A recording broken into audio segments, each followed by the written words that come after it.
جب میرا باپ مجھے ڈاکٹر دیکھنا چاہتا تھا تو وہ بڑا عزت کا زمانہ تھا ڈاکٹری کا، کہ ایک عزت تھی، وقار تھا، مقام تھا، اس لیے میرا باپ کہتا پتر بڑی عزت ہے تینوں ڈاکٹر بناونا ہے، بڑی عزت ہے، بڑی عزت ہے تینوں ڈاکٹر بنا۔ اچھا، وہ دیہاتی آدمی تھے، دو باتیں کہتے تھے، بڑی عزت ہے بڑا پیسہ ہے، بڑی عزت ہے بڑا پیسہ۔ وہ اللہ نے پہلے ہی دیا ہوا تھا، لیکن وہ پیسے کا ذوق کس کو نہیں ہے، کس کو شوق نہیں، میرا پوتر تینوں ڈاکٹر بناونا ہے، بڑی عزت بڑا۔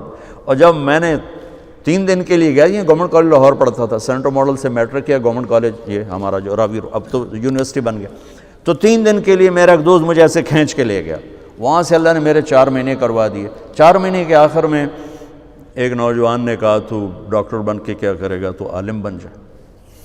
تو اللہ نے اس کی بات میرے دل میں ڈال دی، میں اس طرف چل پڑا۔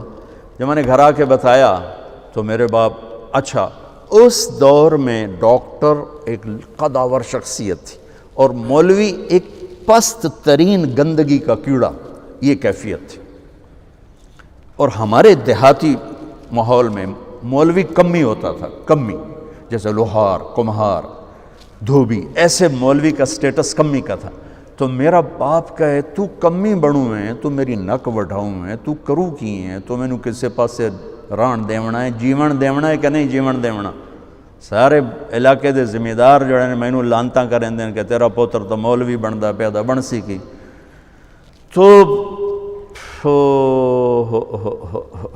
23 نومبر 1972 صبح 8-9 بجے کا ٹائم تھا، میرے باپ گھر میں آئے، وہ ذمہ داروں والی چادر پہنی ہوئی بڑی اور چولا کھلا، پگڑی کھول کے یہاں رکھی ہوئی، تو مجھے دیکھتے ایک دم غصے میں آ گیا، یہ تو مولوی بننا ہے تو میرے گھر چوں نکل جا، زور سے کہا، یہ تو مولوی بننا ہے تو میرے گھر چوں نکل جا۔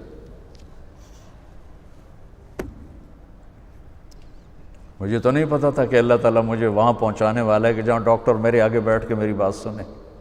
مجھے تو اس وقت پتہ نہیں تھا کیا ہونے والا ہے میرے ساتھ، میں تو اسی طرح ہی نکلا تھا کہ ٹھیک ہے جی میں تیار ہوں۔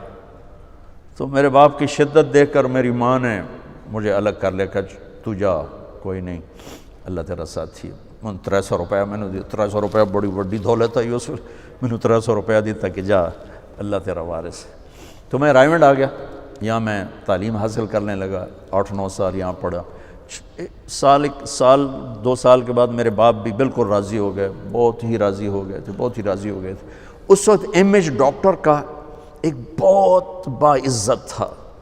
میں ہاتھ جوڑ کے رو کے کہتا ہوں کہ اب ڈاکٹر ایک کاروباری نظر آتا ہے،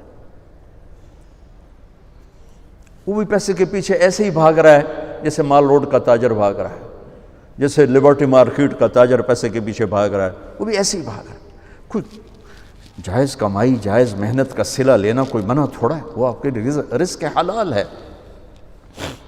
میں کینیڈا میں گیا ہوا تھا، میرے یہ سر درد بہت شدید ہوتا ہے، تو وہاں وہ بوٹاکس نیا طریقہ ٹیکے لگاتے ہیں، تو کچھ دن گزر جاتے ہیں، تو مجھے پتہ نہیں تھا یہاں کوئی لگاتا ہے کہ نہیں لگاتا، تو میں کینیڈا گیا، وہ جاننے والے ڈاکٹر تھے پاکستانی، تو پارکنسن کے 5 بڑے ڈاکٹروں میں ایک ان کا نام آتا ہے۔ تو وہ ان کے کلینک میں بیٹھا ہوا تھا اور بات چلتے چلتے تو یہ ایسی ایک پینسل پڑی ہوئی تھی ان کے ٹیبل پر، تو وہ یوں پینسل اٹھا کے مجھ سے کہنے لگے مولانا یہ ایک پینسل میں کسی کمپنی کے ایجنٹ سے لے لوں تو میں بلیک لسٹ ہو جاؤں گا، ایک پینسل میں کسی کمپنی کے ایجنٹ سے لے لوں تو میں بلیک لسٹ ہو جاؤں گا، میں کلینک نہیں کر سکتا اس کے بعد۔